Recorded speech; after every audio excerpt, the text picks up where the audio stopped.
الافاضات السنیہ بالاحادیث المقدسہ، امام عبدالرؤف مناوی رحمۃ اللہ علیہ کی کتاب ہے، اس میں بھی حدیث پاک موجود ہے. اور امام ابو بکر خرائطی المتوفی 337 ہجری، آج 1441 ہجری ہے، 1100 سال پہلے کی شخصیت ہیں. یہ ان کی کتاب سے ایک حوالہ لا رہا ہوں، مساوی الاخلاق و مذموماتہا.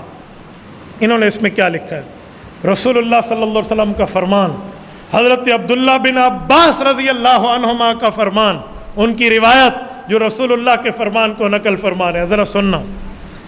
اذا ابسلت الشعور ومشى بالتبخر ويسم عن السامع قال الله فبي حلفت لأذخرن بعضهم بعضا. حضور علیہ الصلوۃ والسلام نے فرمایا کہ میرے اللہ نے مجھے بتایا ہے، اور اللہ فرماتے ہیں کہ جب عورتیں بال پھیلا کر، ننگے سر اترا کر اور مٹک کر چلیں گی، رشد و ہدایت اور دین اور حق کی باتیں سننے سے اپنے کانوں کو بند رکھیں گی، تو اللہ جل مجدہ فرماتے ہیں میں نے قسم کھا لی ہے، میں ایسے حالات ظاہر کر دوں گا کہ یہ لوگ آپس میں بغض و عداوت، نفرت و ملامت میں ایک دوسرے کے مشغول رہیں گے. فیصلہ رہے گا، یہ ایسی ہے یہ تو بہت غلط ہے، نہیں یہ ایسی ہے یہ تو بہت غلط ہے، نہیں یہ ایسا ہے یہ تو بہت غلط ہے. یہ غیبتیں شروع ہو جائیں گی، یہ برائی شروع ہو جائے گی، یہ نفرت و ملامت، یہ بغض و عداوت شروع ہو جائے گا. وجہ، اس نے اترا کر باہر نکلنا ہے، سر سے چادر اتار کر باہر نکلنا ہے، اور اس کی چال اسلامی چال نہیں ہے، اس کی بنیاد پر یہ عذاب نازل ہوگا. ہم اسی معاشرے میں ہیں، ہم اسی میں جی اور رہے ہیں، اسی میں اٹھ رہے ہیں. ان باتوں کو، ان برائیوں کو ختم کرنے کے لیے یہ 5 ذوالحجہ اور 5 ذوالقعدہ کو یہ قرآن کریم کی آیات اتری جو میں نے آپ کے سامنے پڑھی ہیں. یہ آج کے دن کی مناسبت سے بات پوری تھی، مہینہ اور دن بھی بن رہا ہے، تو میں نے آپ کی خدمت میں یہ بات پڑھی کہ یہ پردے کے احکام اسی طرح رسول اللہ صلی اللہ علیہ وسلم پر اترے ہیں. یہ پردہ بطور مسلمانیت، یوں نہیں ہے کہ پردہ دل کا ہوتا ہے. ایک خاتون خانہ سے میری بات ہوئی، ایک دفتر کی بات کر رہا ہوں، وہ ان کی آفیسر تھی. میں نے پردے بات چلائی تو خود بات کرنے آ گئی کہ میں بات کر لیتی ہوں، مولوی دی حیثیت کی ہے، بات تو ایسی کی جاتی ہے.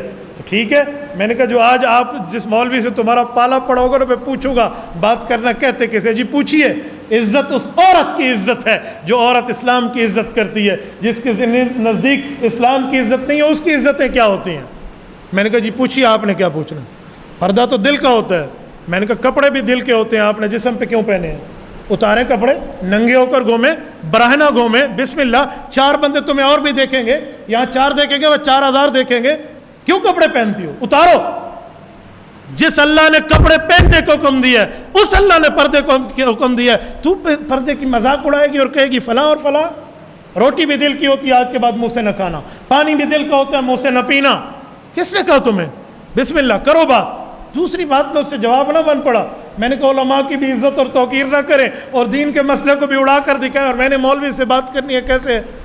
اس کا کیا مطلب کہ گفتگو؟ میرے دوستو، پردہ دل کا ہوتا ہے. یہ میں حیران ہو گیا ہوں، میں نے تو پہلی بار زندگی میں سنا پردہ دل کا ہوتا ہے. او خدا کی بندی، اللہ نے دل پہلے ہی پردے میں پیدا فرمایا.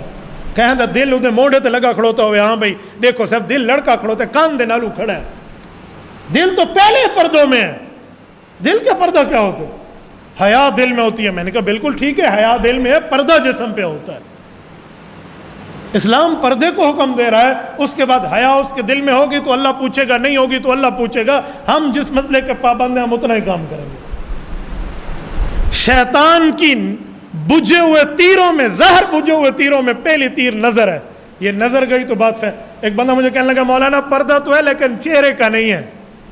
میں نے کہا پتر بڑی سیانی گال کی تھی، اگر چہرے دا پردہ کوئی نہیں تو وال کھری دا پردہ ہے، پھر ایڑی کا پردہ ہے، پھر پاؤں کا پردہ ہے. کس چیز کا پردہ ہے؟ قرآن کہتا ہے ذالک ادنی ان یعرفن. عورت پردہ اس لیے کرے کہ پہچانی نہ جائے. اگر چہرہ کھلا ہوا ہو تو پہچان نہ پہچان کا فرق کیا بن جائے گا؟ پہچان نہ پہچان کا. رسول اللہ صلی اللہ علیہ وسلم کے شروع میں، اسلام کے شروع کے دور میں خواتین مسجد میں نماز پڑھنے آتی تھی. جب مسجد میں نماز پڑھنے آتی، پیچھے صف میں مسجد نبوی میں رسول اللہ کے پیچھے ٹھہر کے نماز پڑھتی. یہ تو اماں جان عائشہ نے بعد میں منع فرما دیا. شروع میں جب آتی تھی نماز پڑھنے، لا یعرفن بمروتہن، ایسے دوپٹے پہنے ہوئے ہوتے کہ راستے میں انہیں پہچانا نہ جاتا، یہ بھی تو حدیث پاک ہے۔ اچھا پھر کس طرح کے پردوں میں آتی؟ کناروں میں چلتی، بالکل راستے کے کنارے میں، درمیان میں نہ چلیں، ہو سکتا ہے کسی مرد کا دھکا یا کسی سے ملاسبت یا کسی کے قریب یا معاملات نہ ہوں۔ یہ تو وہاں تک جانے پہ بھی یہ پابندیاں تھیں، اور آج ہم نے بازاروں کو اور پتہ نہیں کیا کیا کو زینت خود بنائی ہم نے۔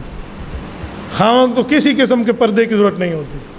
ایک ہمارے یہاں قریبی ہیں، ان کی شادی ہوئی تو انہوں نے اپنی بیوی کو، شاید وہ بیوی اس کے پاس آتے جا رہے تھے بائک پہ، تو پردہ نہیں تھا اس خاتون کا۔ میری ملاقات بعد میں ہوئی تو میں نے انہیں تنہائی میں کہا، میں نے کہا آپ پردہ نہیں کراتے اپنے گھر والوں کو؟ نہیں میں نے تو پردہ کرایا ہوا تھا۔ میں نے کہا جہاں تک میں سمجھا ہوں وہ پردہ نہیں ہے۔ کہتے حضرت ہمارے معاشرے میں ہے کہ جو پردہ کرتی ہے نا وہ کالی کوڑی ہوتی ہے، اندھی زال کا کم دی نہیں، اس لیے ہمارے معاشرے میں اعتراض ہوتا ہے ہمارے خاندان میں۔ تو میں بتانا چاہتا ہوں کہ میری بیوی ایسی نہیں ہے۔ میں نے کہا پھر آپ نے بیوی اپنے لیے نہیں لی نا، آپ نے معاشرے کے لیے لی ہے، آپ نے دیدار کے لیے لی ہے، کسی کو دکھانے کے لیے لی ہے، تو یہ چنی کراوڑ دی کڑی لوڑ ہے، یہی لا سٹوا۔ حیا انسان کا ہوتا ہے۔ چلو میں کہاں تک بات کروں، میں خلاصہ آپ کی خدمت میں پیش کر چکا ہوں۔ اللہ ہمارے معاشرے کو ہدایت عطا فرمائے، اللہ اس فیض کو عام فرمائے، رسول اکرم صلی اللہ علیہ وسلم کی تعلیمات ہم ماننے کی توفیق عطا فرمائے۔ تبارك الذي نزل الفرقان على عبده ليكون للعالمين نذيرا